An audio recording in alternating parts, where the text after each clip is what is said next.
always thought it's just like a formality, but really that you're here lunchtime to listen to Rebecca. The first outing, really the first outing of your book. So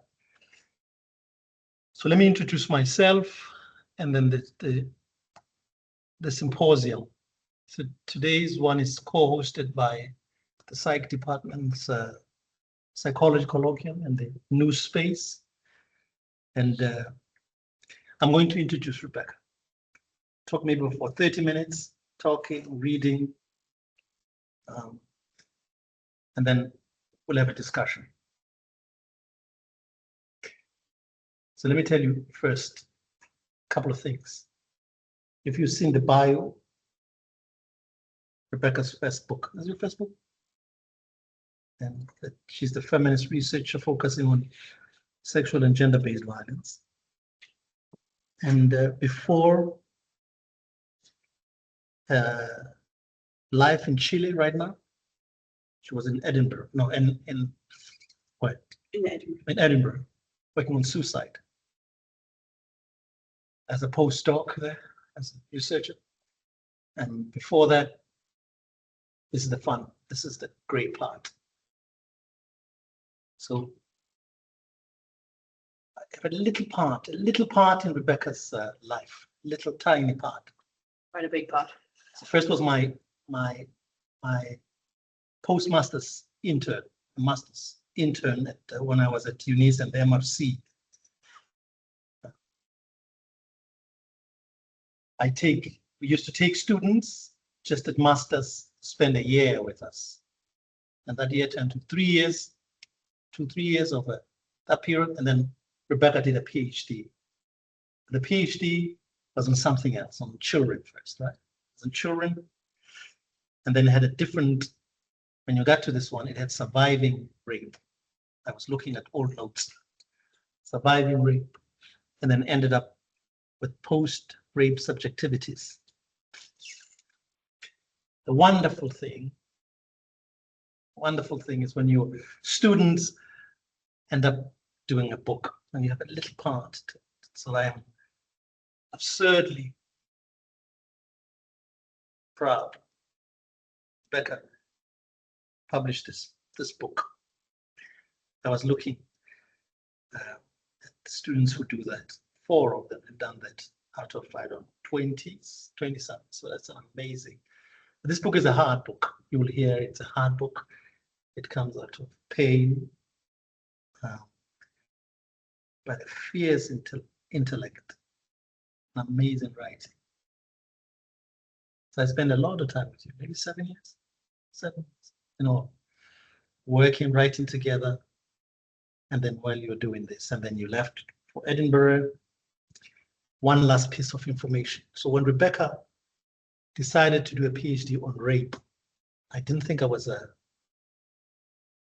we didn't think in the end that I should do it alone. You didn't think that? I didn't think I should do it alone.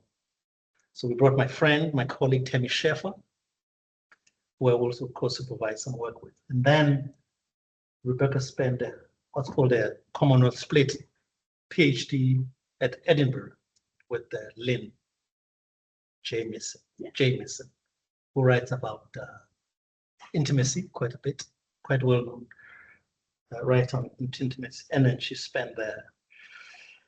And Rebecca will tell you about that, the PhD. The book is really expensive. So this is off the record. Talk to us afterwards. Really expensive book, as we usually. Rebecca, you will guide us, but I have some questions that will guide us how you want to do this. So remember, there are people online, my colleagues online, and then there's the group here. Okay. Thanks, Kopano. Thanks everyone for coming, both in the room and online. As Kopano said, it is really nice to have people in the room. And yeah, thank you especially to Kopano and to Sheena for inviting me. Okay, so what I'm going to do now is kind of give a sort of overview, some of the sort of thinking behind the book, interspersed with reading some parts, and then, as Kopano said, we're going to have a discussion at the end, and I welcome any comments, any reflections.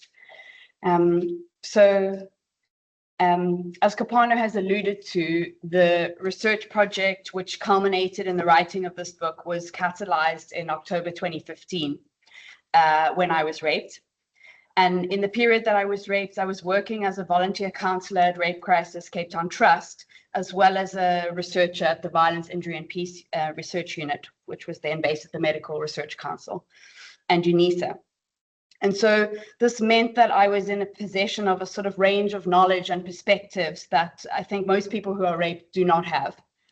And some of this was more kind of practical stuff like what to do and how to get help. But I think some of this was kind of ideological stuff as well, as how to think about sort of rape as a kind of experience.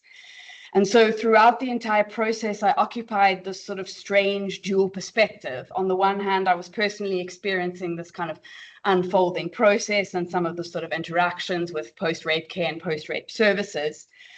And on the other hand, and I was sort of constantly being confronted by the stark differences between the experience that I was having and the experiences of many of the women that I counseled, other people that I knew who had experiences of sexual violence, and obviously what some of the research showed, as well as the sort of media representations of what of how sexual violence unfolds. And to be a white middle-class woman who is raped during a violent attack by a stranger who happens to be a Black man is to be immediately recognizable as a real rape victim, as the term coined by Susan Estridge. But as I discovered, to be a white middle-class woman seeking follow-up medical care at a government post-rape care facility, which is located in a low-income community, is to be misrecognized as a woman who's been raped, to be asked what you're doing there, who you're bringing for an appointment, with the assumption being that you're there as some sort of health professional.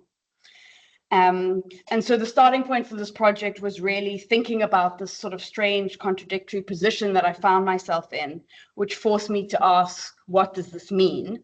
Not just for me and my experience of rape, but for how we understand and respond to sexual violence more broadly in South Africa. And so the book opens with a reflection on this encounter that I had at the Thuthuzela Care Centre in Heidelberg. And for those of you who don't know, the Thuthuzela Care Centre is a multi-service or one-stop facility which combines health, policing, prosecutional services, and counselling services. And these are usually located at a government hospital. And the first chapter is called, this is right at the beginning, and it's called The Discomfort of Rape. I tried to calm myself amidst the unease of the waiting room at the Thuthuzela Care Centre, curling and uncurling my hands in my lap. There is a woman on the couch opposite me. We are separated from each other by the 3 meters of physical space between us, as well as our own preoccupations with what has happened and what is about to happen as we wait for the nurse. We make sure not to catch each other's eye. The nurse approaches me. Who are you bringing for an appointment? She asks.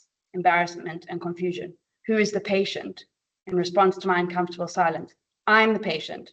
Oh, she looks surprised. She goes back to her desk. The woman across from me is still looking away.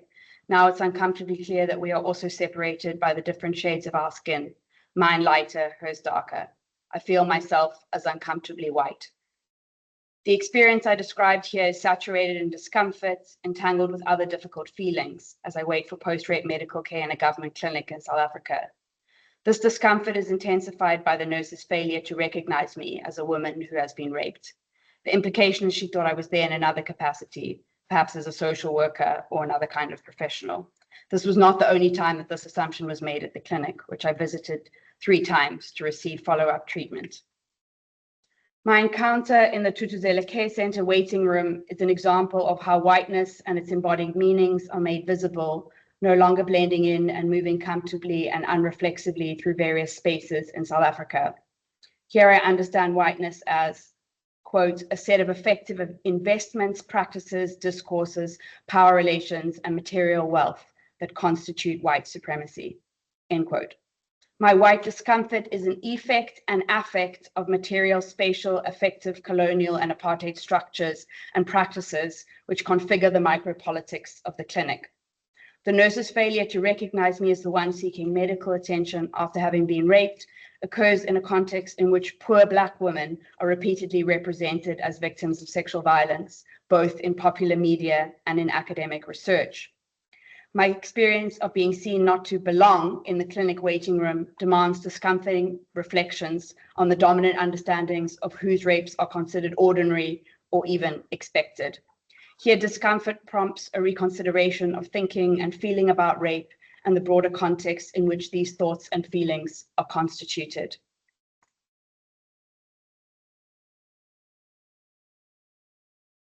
And so while I wanted to start with my own experience and to explore what this experience illuminates about the broader context of sexual violence, I was also uneasy and discomforted by the potential that focusing only on my experience of rape may end up reinforcing some of the problematic and deeply limited and limiting understandings of what sexual violence is, who it happens to, and who it's perpetrated by.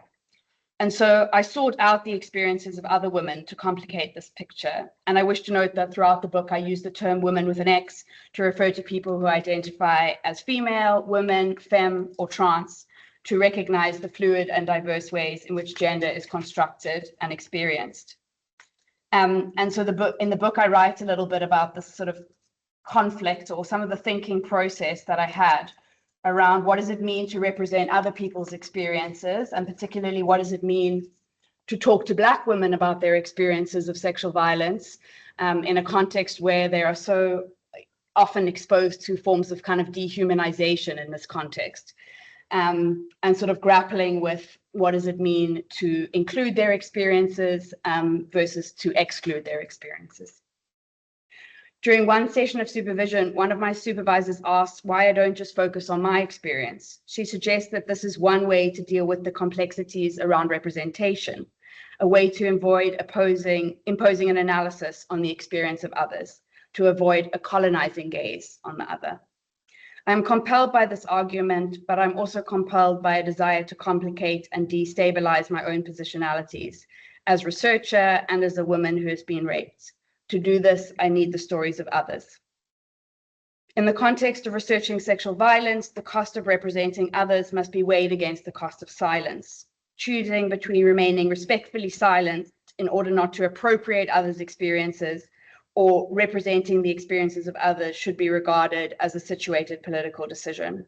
In centering my own experience of rape, I'm acutely aware of reinscribing my own privilege. This is related not only to my social position as a white middle-class woman, but also to the specific nature of the rape as one which is recognized as a real rape, in inverted commas.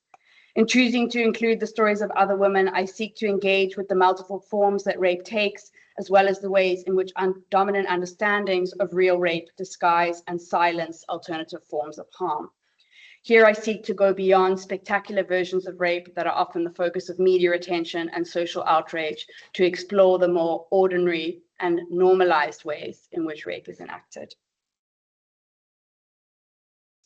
And so I ended up interviewing 16 other women in South Africa who had been raped, and they were women of a range of different ages, ethnic, social, cultural, and economic backgrounds. And so what I do in the book is bring together these sort of autoethnographic reflections on my own experience with analysis of the in-depth interviews I did with these 16 other women, as well as what I'm calling an affective reflexivity. And what I wanted to do in the book was two things. Firstly, I wanted to explore the affects that rape produces and how these affects are embedded within and shaped by the context in which rape occurs. Examining the way in which women's feelings about their experiences of rape, both within and beyond the interviews, are constrained by dominant understandings of sexual violence and the social, cultural, political, economic, and historical contexts in which this violence occurs. And throughout the book, I engage with these affects as entangled, embodied, psychic, and social experiences rather than individual feelings. And secondly, the book seeks to develop what I'm calling an affective, reflexive approach to researching sexual violence. And this is an approach which explores and attends to what it feels like to research rape and what the affects that are generated through this research process can tell us and how these can enrich our understanding of sexual violence. And the second aim was born through, I think, my own struggle and grappling with doing this research and trying to do it in a careful and critical way, but also in a way that didn't cover up, ignore, or shy away from how emotionally challenging it was. But instead trying to enroll the discomfort, the rage, the shame, and the hope that surfaced in my encounters with my participants, in my reflections on the research process, in the research that I was sort of interacting with throughout the process, as well as the many sort of representations of sexual violence in the media that I was encountering. So to enroll all of these kind of difficult and uncomfortable and, you know, deeply affective moments in the perspectives that I develop about sexual violence. And so in the book, I conceptualize this process as a form of affective entanglement. And I begin the second chapter by reflecting on an encounter that I had with one of my participants. So I call her Tanya, but all the names in the book are pseudonyms. Tanya arrives for our interview on a warm December day and sits in the armchair in the corner of my kitchen. I sit at the kitchen table with my chair faced towards her. Without a formal beginning to the interview, Tanya starts telling me about her life, her recent career change, her daughter. Then she begins to recount what happened to her nearly 30 years ago when she was a teenager living in a small town. As she recounts the harrowing events of that night, still painfully clear after so many years, her demeanor palpably shifts. She no longer looks me in the eye as she talks, and her eyes fill with tears. Her voice gets quieter and quieter and begins to shake. She pauses frequently as she struggles to describe what happened. As she inhibits the shame, fear, and violence of that night, I do not know where to look. The shame is in the room with us, touching everything, causing me to look away from her. As Tanya articulates her experience of rape, both she and I are deeply affected. This encounter is about what it feels like to tell and hear experiences of sexual violence. The palpable change that happens in Tanya as she describes the rape demonstrates the difficulty of talking about sexual violence. My encounter with Tanya was one of the moments in which the weight of shame was tangibly heavy, almost too much to bear. This encounter poignantly exposes the power of shame, which I return to in chapter 4. It was an embodied reminder of the affecting nature of researching rape. And I developed this idea of affective entanglement, drawing on the work of Nuttall. And here I quote, "Entanglement is a condition of being twisted together or entwined, involved with. It speaks of an intimacy gained, even if it was resisted or ignored or uninvited. It is a term which may gesture towards a relationship or set of social relationships that is complicated, ensnaring, in a tangle, but which also implies a human foldedness. It works with difference and sameness, but also with their limits, their predicaments, their moments of complication," end quote. I conceptualize my research as a sequence of entangled, often unpredictable encounters with the women I interviewed, theories and research about sexual violence, and the broader social material realities of South Africa. My approach pays particular attention to the affective nature of these entanglements and what these effects can tell us about rape. By attending to how affects move and stick in the research encounters, I explore the various affective entanglements that materialize throughout the research process. This approach centers the ways in which researchers are effectively and bodily connected to their research, including to the participants with whom we conduct research. My approach recognizes affective and embodied relations essential to how I engage, understand, translate, and produce my analysis of rape. Through a focus on affective entanglements, I explore relations of proximity to others, to myself, and to past histories, and how these surface, move, and are disrupted during research encounters. Analyzing affective entanglements throughout the research process surfaces critical questions of ethics, power relations, and the well-being of participants and researchers.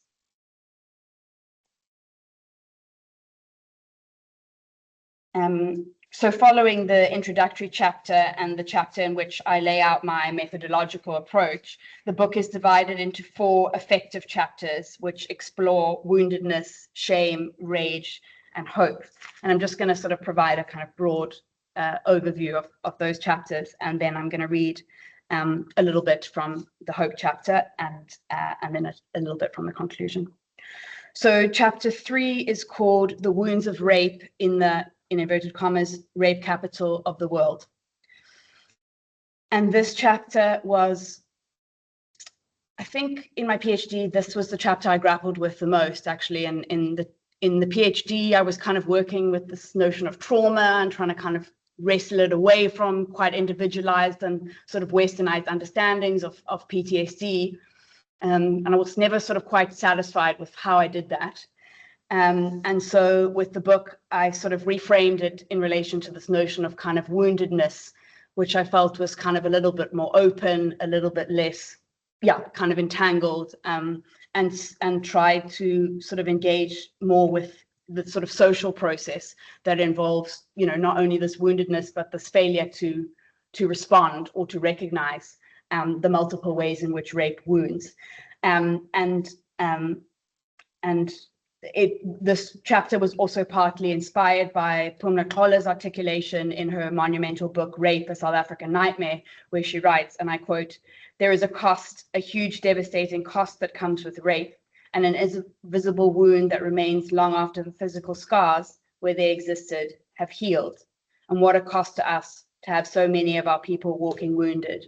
As a society, we can do so much better," end quote. And so this chapter explores how women make sense of their experience of rape within a context which is frequently referred to as the rape capital of the world, when there are frequently these very extreme and explicit representations of violence that accompanies rape and other forms of gender-based violence, but also a context which frequently denies and dismisses the deep wounds that rape causes, or only recognizes a particular kind of wounding as, in inverted commas, evidence of rape.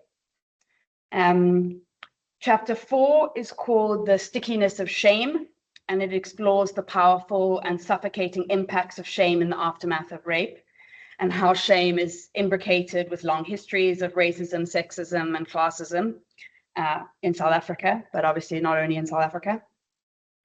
So while recognizing the stickiness of shame, that is the way it so easily attaches to women in the aftermath of rape, and how much work has to be done to, I guess, disentangle the shame.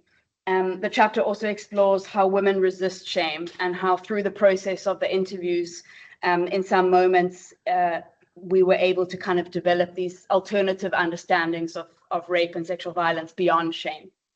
And so following on from that, chapter 5 is called The Impossibilities of Rage, and it explores women's struggles to articulate rage in the aftermath of rape. And it traces the pathologization, dismissal, and denial of women's anger, and the anger of some women in particular. But it was also, both during the PhD and while I was writing the book, this sort of thinking about rage was also unfolding in a moment where we had sort of Me Too, where in Chile we had this incredibly powerful demonstration by Las Thesis, these feminist activists that were responding to the implication of the state and the police in sexual violence, which was sort of reverberating around the world. So both when I was writing the book, but also when I was doing the interviews, and this is something my participants and I, reflected on, there was also this kind of quite palpable moment of feminist rage. And I think, that was a kind of opening, and it created an opportunity for these kind of collective expressions of rage, which I understand as a way of claiming woundedness and also resisting shame. Chapter 6 is called Hope in the Wake of Rape, and it explores what kind of hope is possible after rape, and particularly amidst ongoing surges of sexual and gender-based violence. And in the chapter, I draw on Christina Sharp's searing articulation of being in the wake of slavery, to conceptualize a wake for hope in the aftermath of sexual violence. And this is a hope entangled with rage, refusal, and mourning, full of the effects and affects that are produced by rape. And I grapple quite a lot in this chapter and in the thinking and the writing about what it means to write about hope in relation to sexual violence.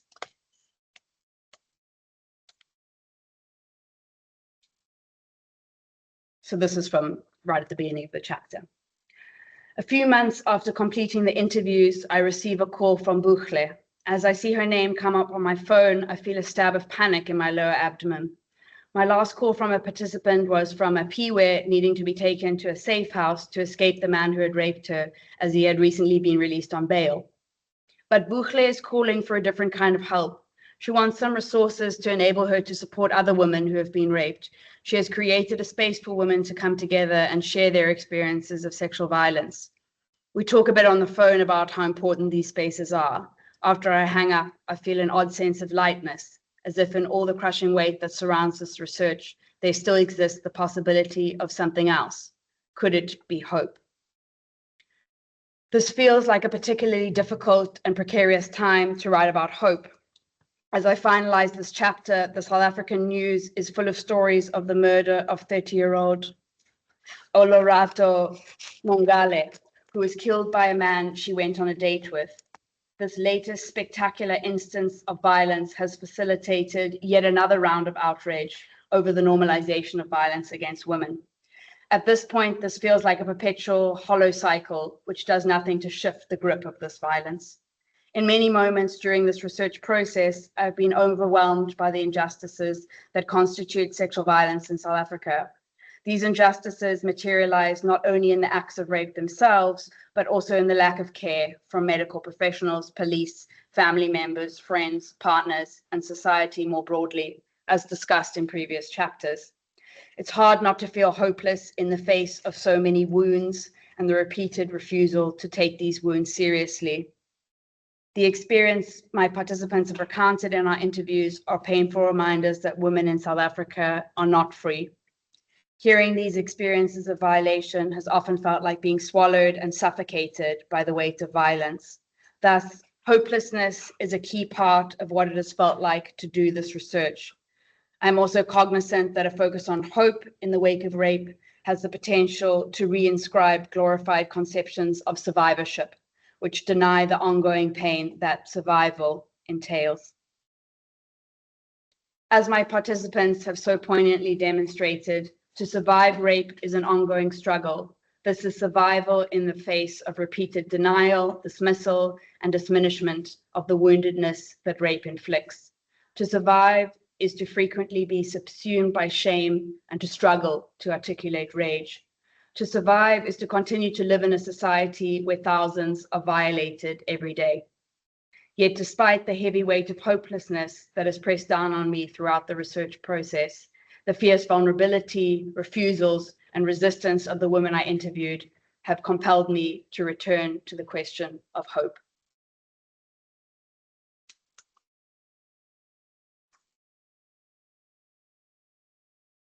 So in the concluding chapter in the book, I reflect on the implications of using an effective reflexive approach for researching sexual violence. And I want to note that while obviously I'm focusing on sexual violence, in the book, I think that this kind of approach with working with these difficult feelings, these difficult moments that come up during the research is something that can be used in all research, and particularly when we're working with sort of difficult and stigmatized topics. And it's also something that I've been trying to do in some of the work that I was doing in my postdoc in researching suicide. And so I hope it will be useful in a kind of broader sense. But in the final chapter, so I reflect on the implications of using this approach, reflecting on this as a kind of very vulnerable form of research, which requires quite a lot of exposure from the researcher. And I think thinking a lot about that. And I think when I started this, I didn't know anyone who'd ever done autoethnography. I didn't really know what I was doing. And I think that, I was very fortunate to meet other people along the way. But I think that I hadn't thought very carefully about what it would mean to expose so much in the process of doing the research. And I wonder if I would do it again, if perhaps I would do it slightly differently.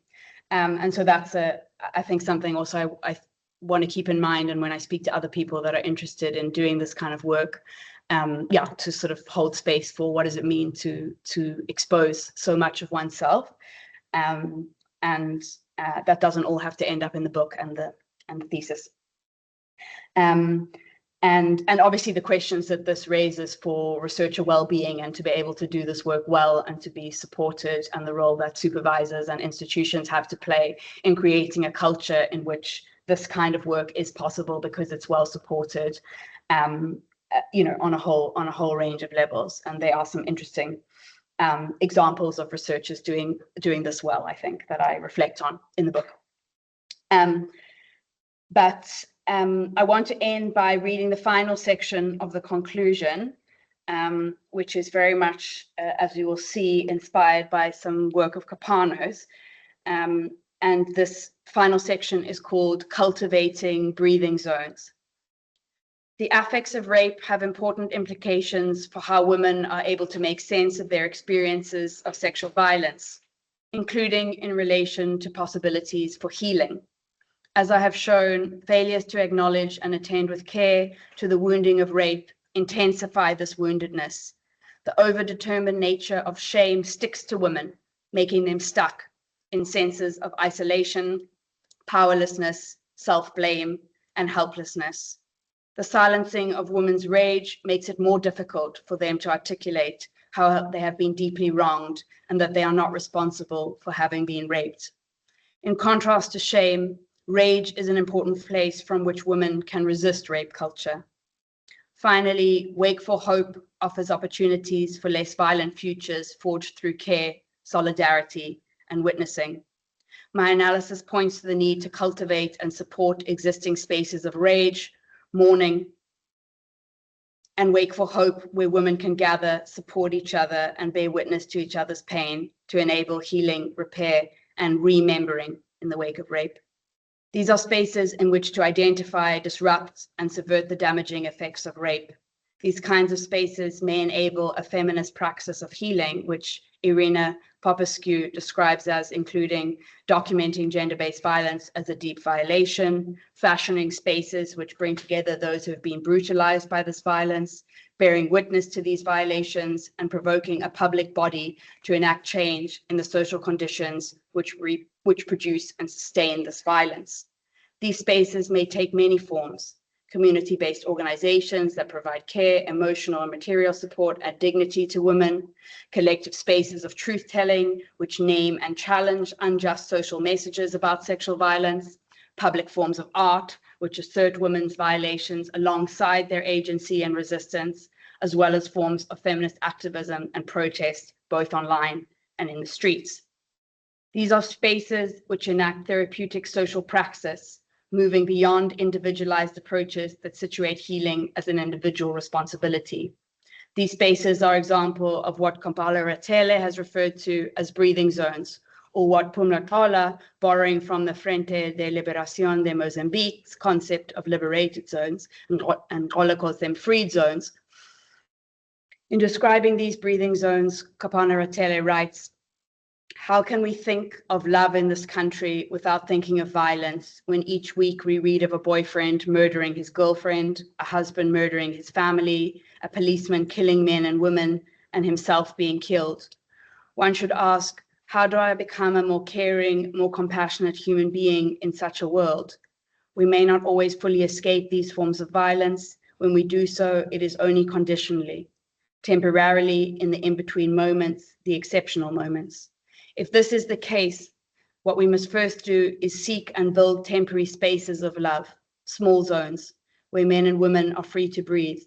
It is possible to strive to find such free, non-violent breathing zones, zones of understanding, zones of sharing, of friendship, of reciprocity, where we care for one another and for the earth. This is not a dream. It is what the love I've been pointing to is made of. The more such free breathing zones we can nurture, the more nurturing zones we can protect from different kinds of violence." End quote. Oppression and violence, including sexual and gender-based violence, are deeply entangled with the idea that some people don't deserve the same love, empathy, and rights as others. Thus, the cultivating of love, including self-love in the wake of rape, is a radical act of resistance.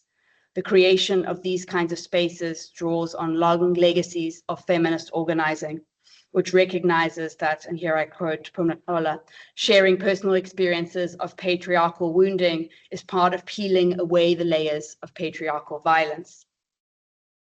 As I've shown through my encounters with my participants, these are small spaces of sustenance and structures of support which sustain us in the hostility of the present. Breathing zones are part of building a broader healing society which dismantles structures of dehumanization. These are spaces which bring us closer to a different world. Thank you.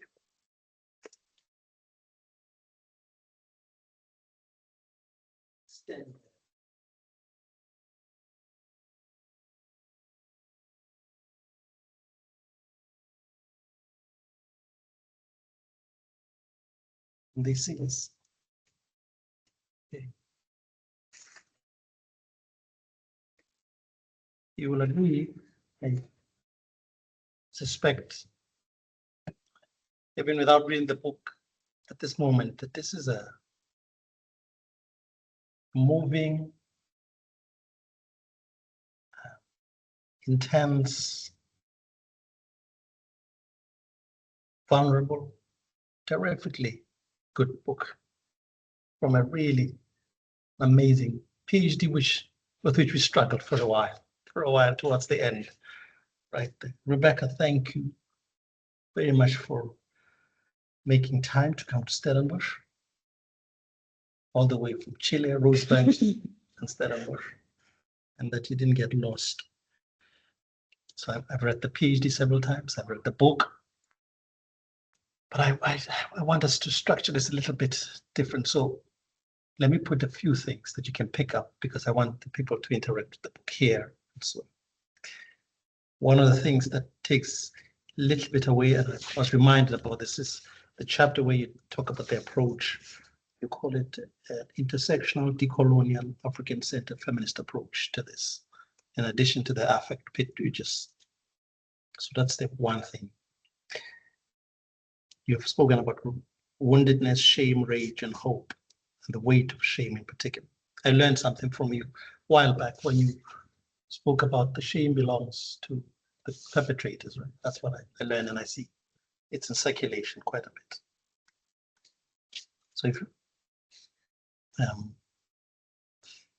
so the question related to that is at 2 points in the book. You talk about speaking about the work in Edinburgh and in South Africa, about how the first time was at Unisa 2018. And I remember the two people who asked you the questions, colleagues, and they objected to the fact that you said, if I'm correct, that you were raped by a black man, right? But one of them was a. So the question is this idea about that. Today you spoke about one of the supervisors, and I think I remember that moment, who said, why do you have to do this way? There's an easier way to do rape work, right? One student I just spoke before you came is also doing rape homicide. Yandi Swatinas. But why, Rebecca? Why did you do this? You can answer that, you can live it, because we spoke about it quite a bit, because it's quite vulnerable. That's the second thing. So the method, exactly, about this, choosing the difficult. In some parts, this is the third part. You speak about real rape, which you spoke about. And then one of the, I think it might be Camille or someone speaks about soft rape. And I remember, I didn't see it now, this woman who allowed or submitted to the taxi driver or Uber driver to have sex, because then it wouldn't be rape, right? I remember that part, I forget her name. Why is it so hard to recognize coercive and non-consenting sexual penetration as rape? This idea, it still follows us, that the rape is somebody going to Philippi and being raped by a black man or a white man or whatever. So before you answer, and then the last thing, unaffected by rape. You say South Africa is unaffected. The title of the book is called Affected by Rape, right? Am I right? Keep on.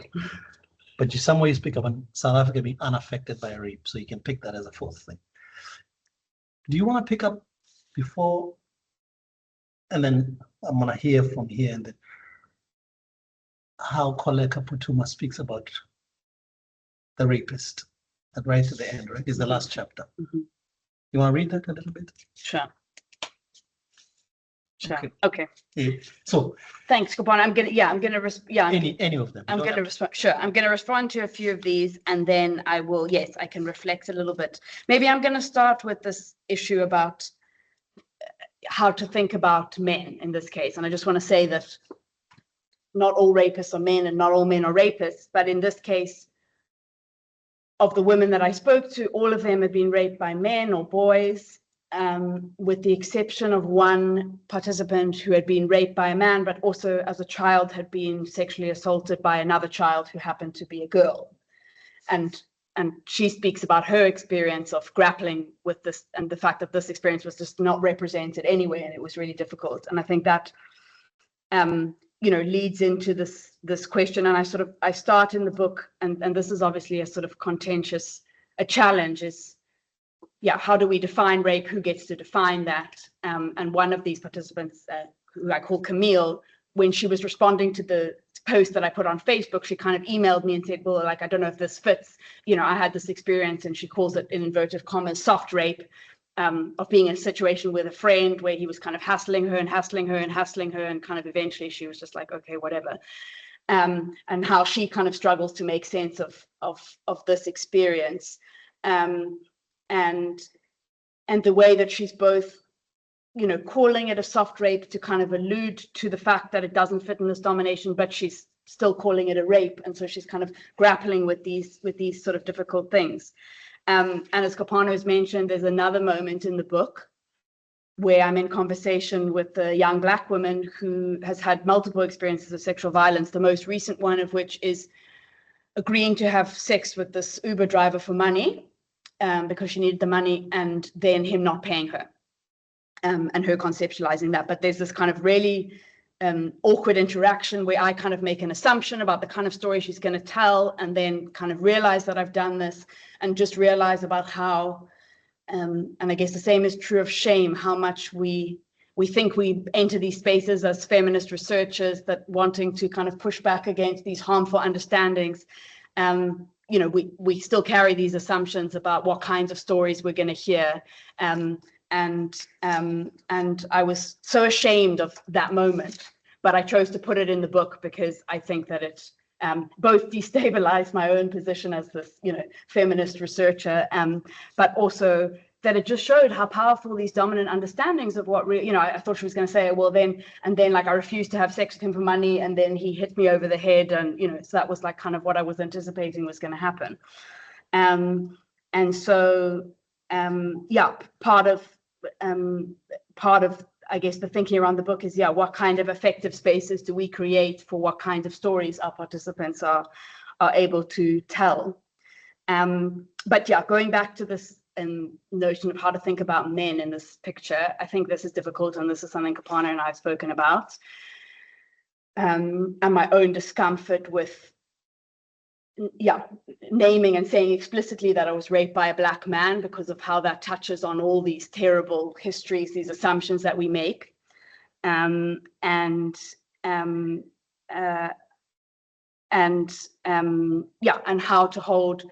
how to hold space for the fact that that is my experience.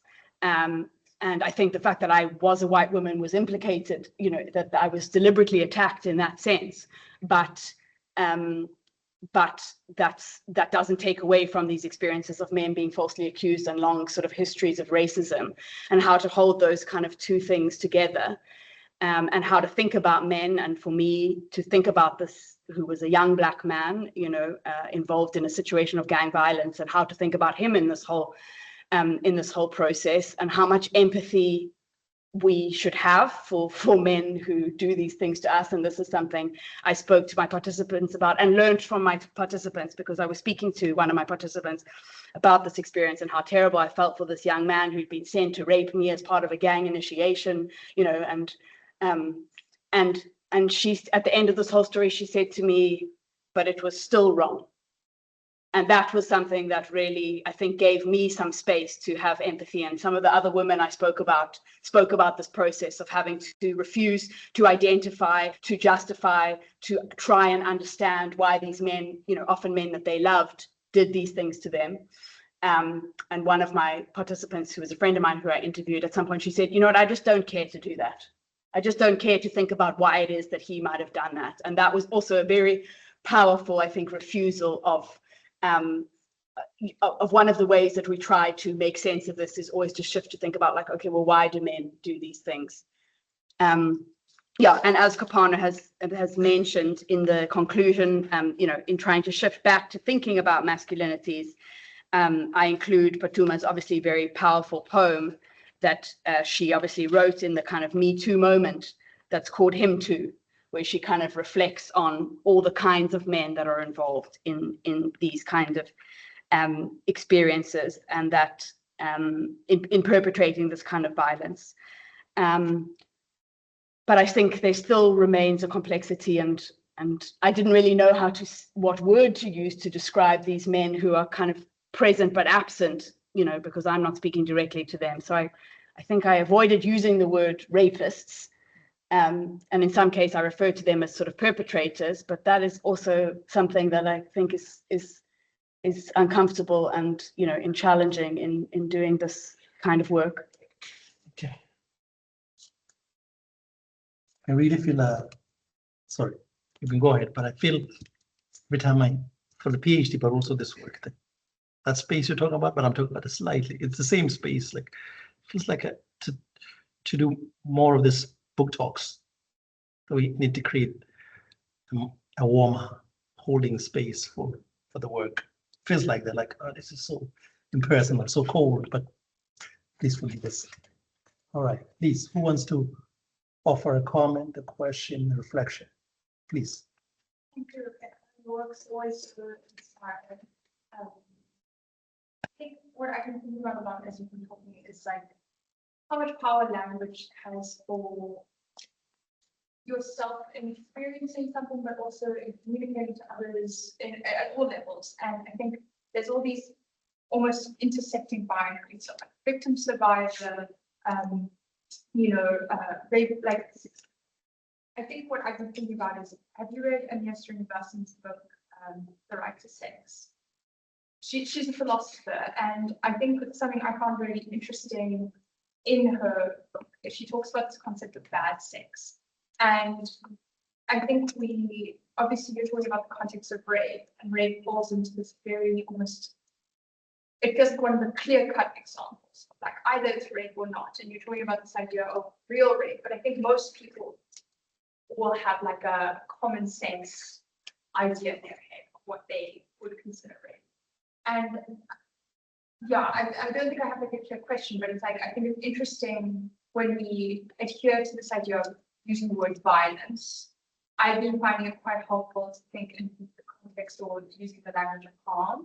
And this is something Anthony Collins was talking about quite a lot recently. And because so many experiences don't fall into those neat categories, they don't allow individuals or their people around them to think through their own experiences or understand their own experiences, but also for other people to provide any sort of support or care or breathing room, because there's no, either it's not in that clear-cut box or it's doesn't fit the idea of violence that they have. So this idea of violence versus harm maybe being a helpful or more helpful language to say, like, well, in that situation it's more about like coercion, for example.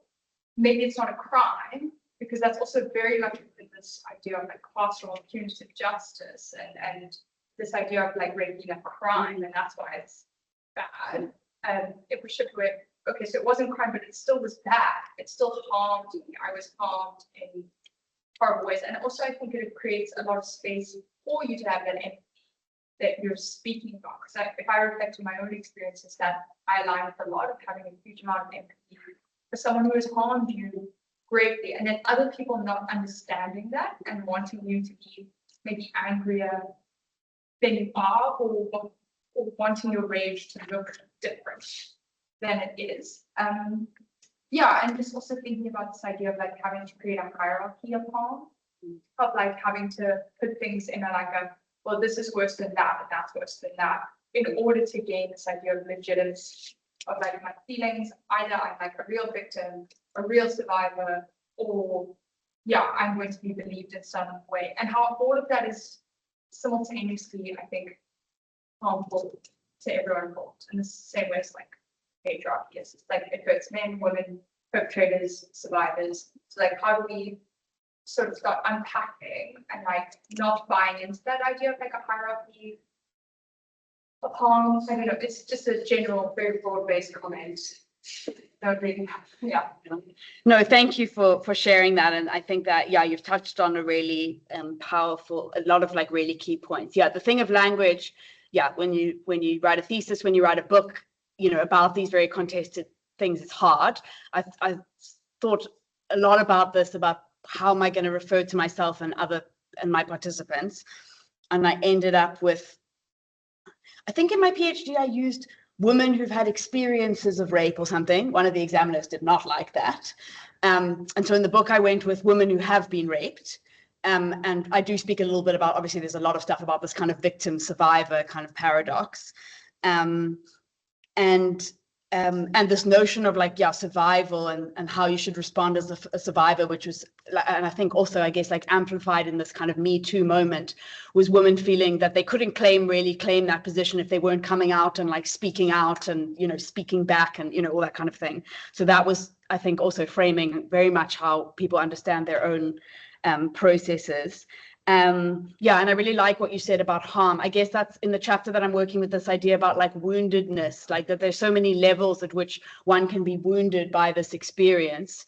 And actually Camille, who was raped by this friend of hers, you know, she said, yeah, like it wasn't brutal in the fact that, you know, like, but the brutality of being betrayed by someone like who you trust and who you love, you know, like that's a, like, you know, that's a deeply wounding experience as well. So I think a lot of the women I spoke to, yeah, were like grappling with how to make sense of, and this thing about the hierarchy of harm and like the hierarchy of violence is like very prevalent, and it's something that I've sort of grappled with. Like one of the women that I spoke to spoke specifically about like making this comparison to like, for example, what happened to Anine Boyson versus what happened to her. And I think when we live in a society where there's so much like very explicit violence all the time, our tolerance for like what is considered violence, what is considered harm is just like set at like a like really, really high level.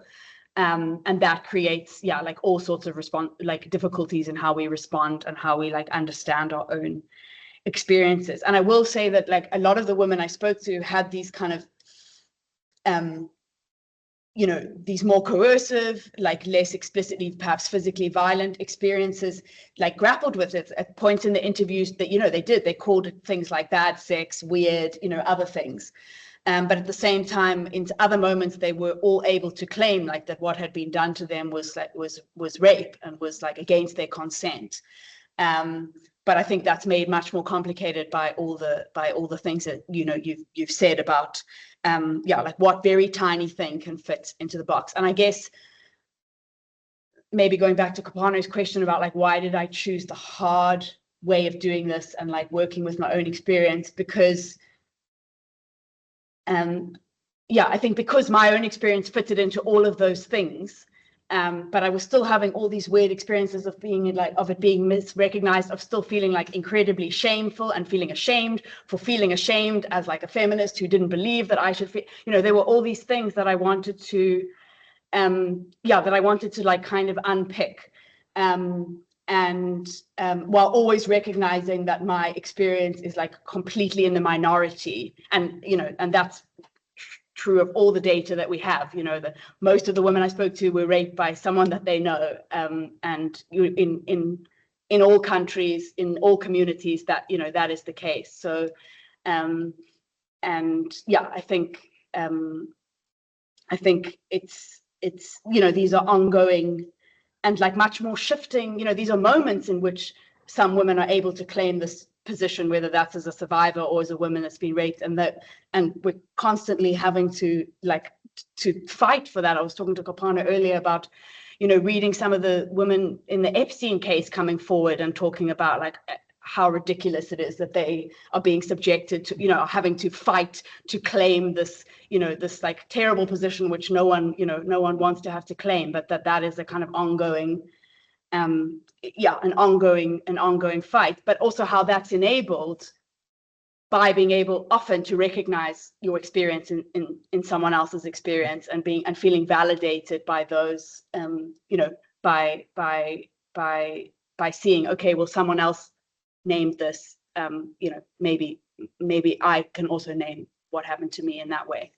I think we've run out of time, but can we just take one more if anybody wants to make an intervention? I don't know if there's stuff in the chat as well. Oh.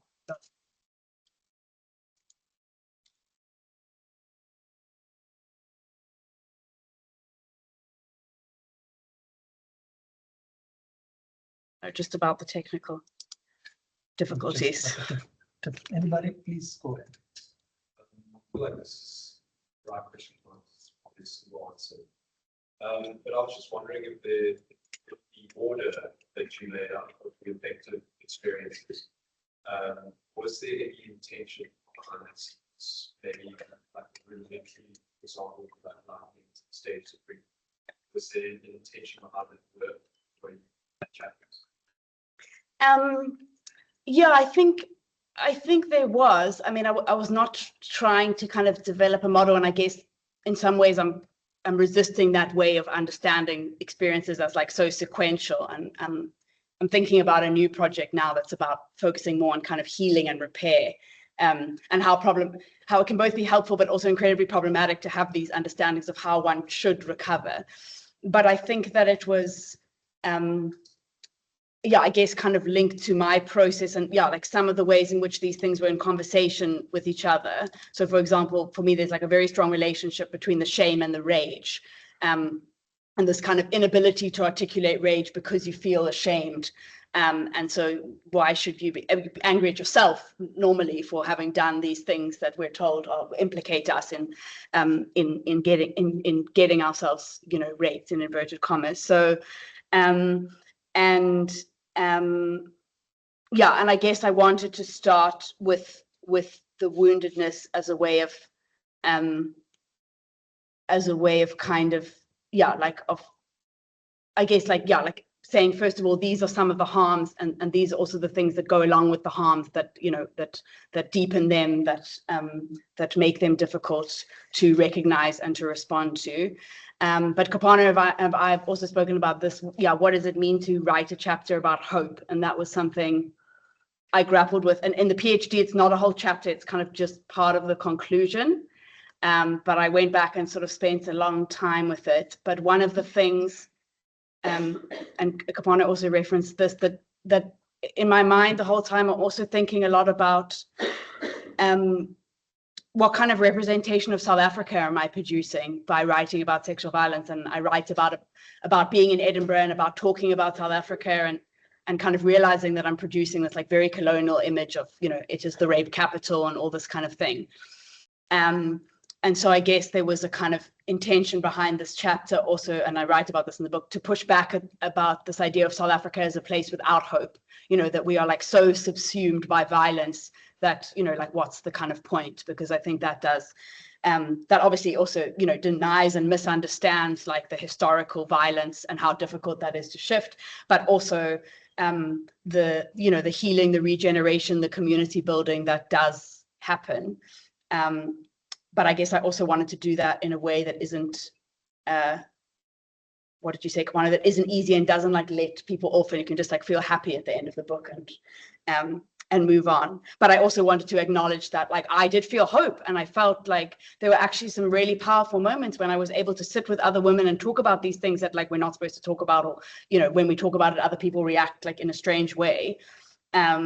And so that like that was also part of the story, and I guess like thinking with a kind of decolonial and African feminist lens, like that yeah, women, yeah, that we are not just like fully defined by these experiences of like violence and victimhood, and to try and hold together both these intense experiences of violence and victimhood, and the parts that are also not about that.